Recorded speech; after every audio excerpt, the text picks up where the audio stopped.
Buckle up, investors. It's time to embark on a thrilling journey through the financial labyrinth of Singtel. Iggy the Investing Iguana is back, and this time, he's bringing you a juicy update that's sure to tantalize your investment senses. Brace yourselves as we delve deep into the heart of Singtel's financial results for the year ended March 31st, 2024. Imagine a world where numbers come alive, dancing to the rhythm of market trends and strategic maneuvers. In this video, we'll decode Singtel's intricate financial tapestry, unraveling the secrets woven into their 8 key slides. From revenue streams to growth engines, we'll leave no stone unturned, dissecting each figure and uncovering the hidden narratives that lie beneath. So, fasten your seatbelts and prepare for a wild ride through Singtel's financial landscape. Together, we'll unravel the mysteries of their growth plans, decode their numbers, and ultimately, understand what it all means for your portfolio.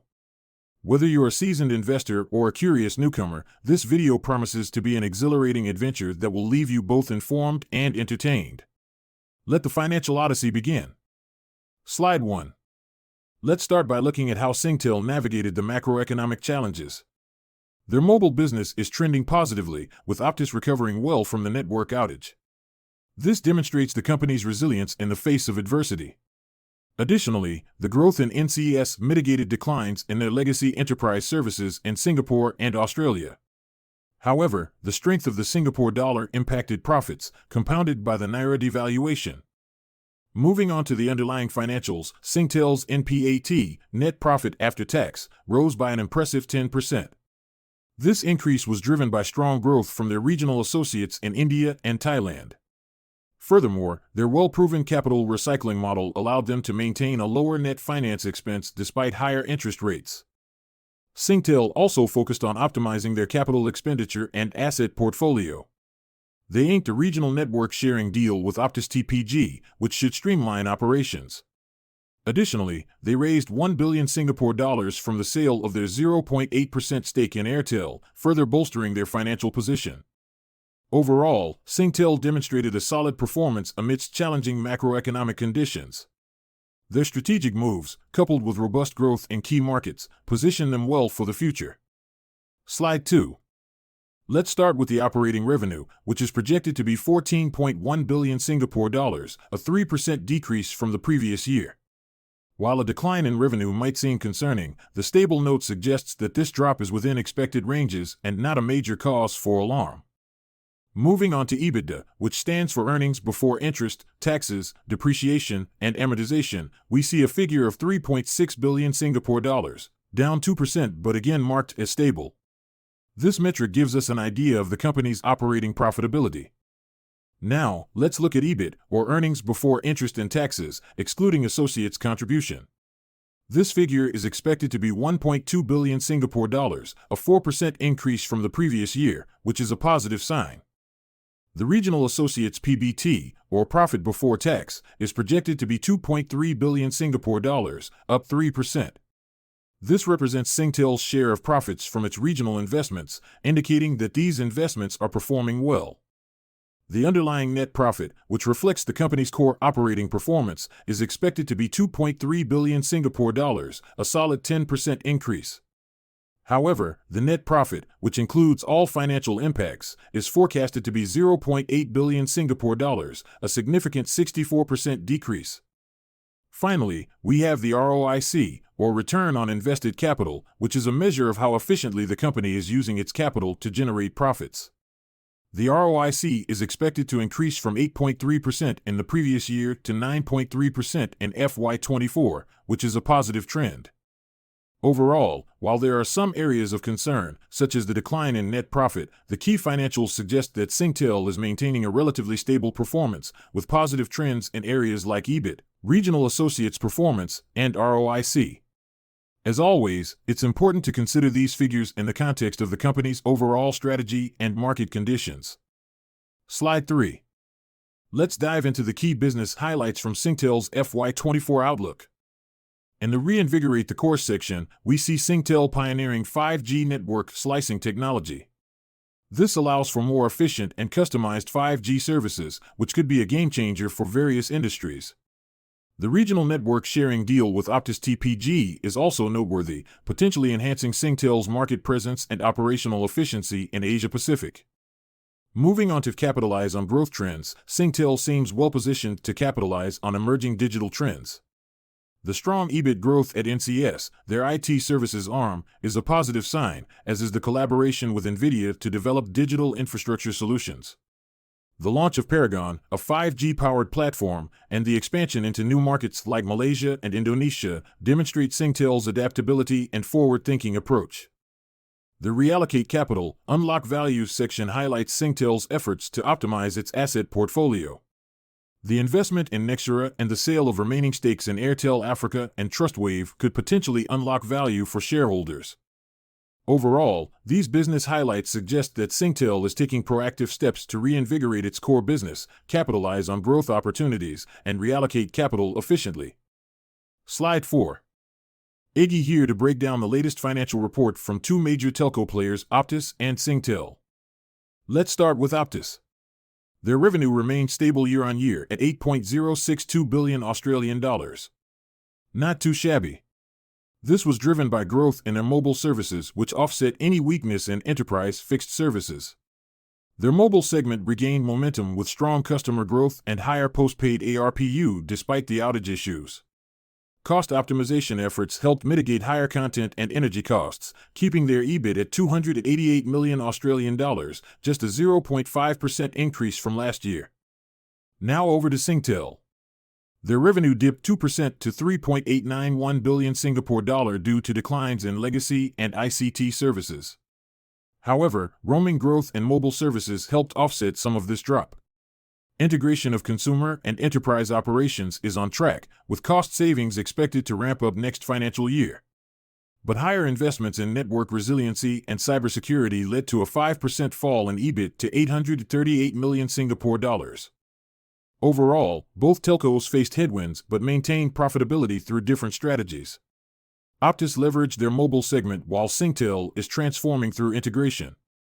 As an investor, I'd keep a close eye on their cost management efforts and growth drivers like 5G and digital services adoption. The telco battle is heating up. Slide 5. The slide showcases the growth engines of two companies, NCS and Digital Infraco.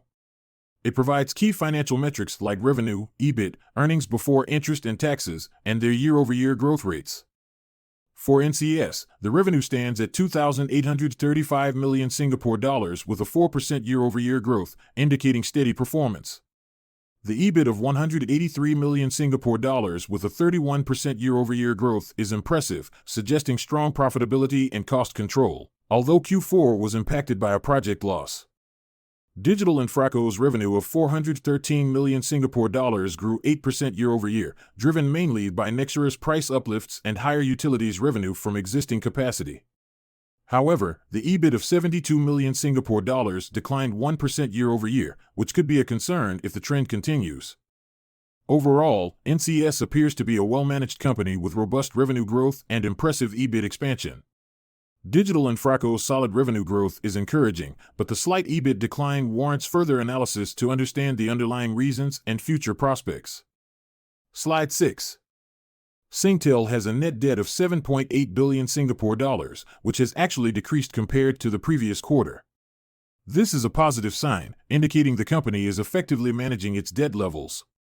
The net debt to EBITDA ratio stands at a healthy 1.3x, well within the typical range for a telecom company. The interest rate cover is a robust 17.8x, meaning Singtel has ample capacity to service its debt obligations. And 88% of its debt is fixed rate, providing stability against rising interest rates. Singtel's solid financial position is further reinforced by its significant cash balance of 4.6 billion Singapore dollars and the fact that it has recycled 8 billion Singapore dollars of assets, including 2 billion Singapore dollars in the current fiscal year. This demonstrates prudent capital management. Overall, Singtel appears to have a very strong balance sheet, with low debt levels, good interest coverage, and substantial cash reserves. This should provide financial flexibility to weather market conditions and pursue growth opportunities. As an investor, I would view Singtel's financials favorably. Slide 7. As you can see from this slide, Singtel has undergone a major strategic reset to transform and position itself for future growth. They've sharpened their business focus, made significant operational improvements, executed a successful capital recycling program, and invested in their people and sustainability initiatives. This strong foundation has laid the groundwork for their next phase, dubbed Singtel FY2024 Growth. The key here is their focus on sustained value realization. Singtel plans to lift their business performance through smart capital management strategies and by championing their people and sustainability efforts. This aligns with the feedback from investors who want to see improved business performance, scalable growth engines, and a sustainable dividend payout. Essentially, Singtel has recognized the need to adapt and evolve in order to drive long-term, sustainable growth and deliver value to shareholders. Their strategic reset has prepared them for this next phase, where they'll be laser-focused on optimizing operations, managing capital efficiently, and nurturing their human capital and environmental stewardship. It's an ambitious but well-thought-out plan that addresses the core concerns of investors. If executed effectively, Singtel could emerge as a leaner, more agile, and more valuable company in the years to come. Of course, we'll have to monitor their progress closely, but the roadmap they've laid out is certainly promising. Slide 8. As you can see from this slide, Singtel has revised their capital management policy to better recognize the success of their asset recycling program. The key elements are sustainable growth in ordinary dividends, reflecting their improved core business performance and continued asset recycling efforts. This core dividend will be set between 70 to 90% of their underlying net profit after tax. But what really caught my eye is the introduction of a new programmatic value realization dividend, or VRD.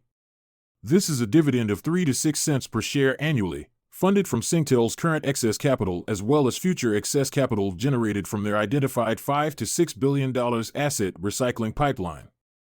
Now, what does this mean for investors like us? Singtel is essentially committing to shareholder returns through a sustainable, performance-linked core dividend, plus an additional VRD tied directly to their asset recycling program. This provides a clear, transparent dividend framework and recurring income stream for investors. The VRD is particularly interesting as it allows Singtel to return excess capital to shareholders regularly rather than through one-off special dividends. This demonstrates Singtel's confidence in generating consistent cash flows to support these shareholder distributions. Overall, this revised policy shows Singtel's dedication to rewarding investors and could make their stock an attractive option for those seeking dividend income. As always, I'll keep digging into the details, but this move definitely has my investing senses tingling. Alright, folks, that's a wrap on Singtel's financials. I hope I was able to break it down in a way that was both informative and fun. If you enjoyed this video, show me some love by smashing that like button. And if you haven't already, subscribe to the channel and hit that notification bell. That way, you'll never miss out on my latest investing insights and shenanigans. Remember, investing is a marathon, not a sprint, so stay patient, stay disciplined, and keep learning. Until next time, this is Iggy the Investing Iguana, signing off.